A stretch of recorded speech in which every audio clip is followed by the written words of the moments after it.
Hi friends, Russell West here. Welcome to week 4 of Business of Care and Mission.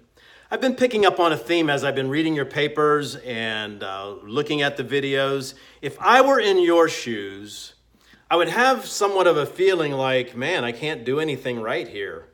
Or maybe the Salvation Army can't do anything right. Or maybe Americans can't do anything right.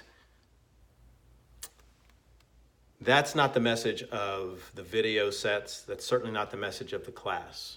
But I could certainly see how that would be bothersome. As I was reading one person's paper, I could see this paralysis sort of setting in, like, well, at least Jesus came and died for them all, whether we know their asset-based community development strategy or not. Christ took care of all of it. And I understand the frustration a class like this might produce. So let me give you a few tips on how to negotiate this class. First of all, remember you're in an academic program while you're doing the practical work. The program you're in is a business program, so think about the name of the class, the Business of Care, Help, and Development. So you happen to be watching video series which takes seriously the business aspect of what we're discussing. So that's an adjustment I need you to make towards the class.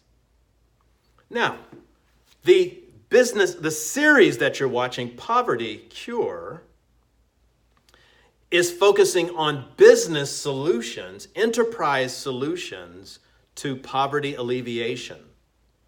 And many of your organizational units are not focused on that in a direct way, in a social entrepreneurship and social enterprise. So there necessarily is a disconnect between what some of you do on a daily basis and the content of the videos.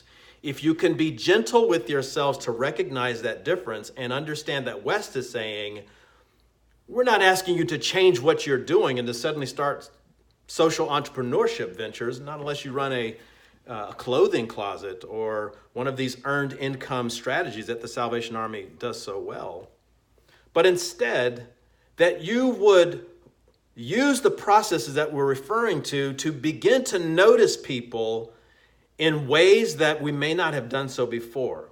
So there's an assignment that a lot of this class is leading to, called an empathy mapping exercise. Empathy, the starting place of business. Who ever heard of that, right? If I design a food product for you, let's say a peanut-based food product, but I don't know that you're allergic to peanuts, but I force this upon you and I say, this is the food that God has provided. How would that be a reflection of empathy? Now let's take it another level. Matthew 25 often comes up when we talk about serving the poor. And in my writing, you've heard me talk about we need to widen the lens on Matthew 25 beyond just in as much as you've done it to the least of these messages, but to also to whom many talents have been given. Things are expected. The sheep and goats evaluation, that in that one passage, there are 3 stories about accountability and about our practices and our behaviors.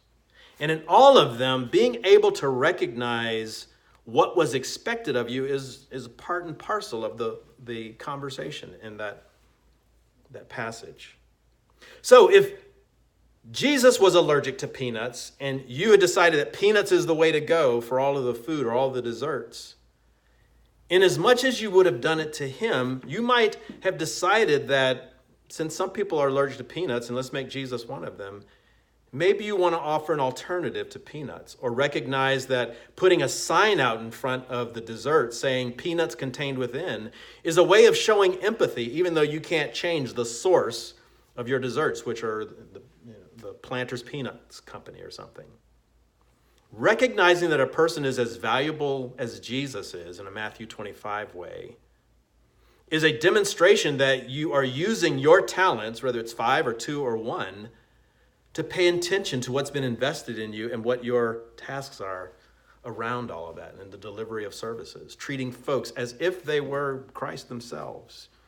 So the empathy map gives you an opportunity to actually see people in that way.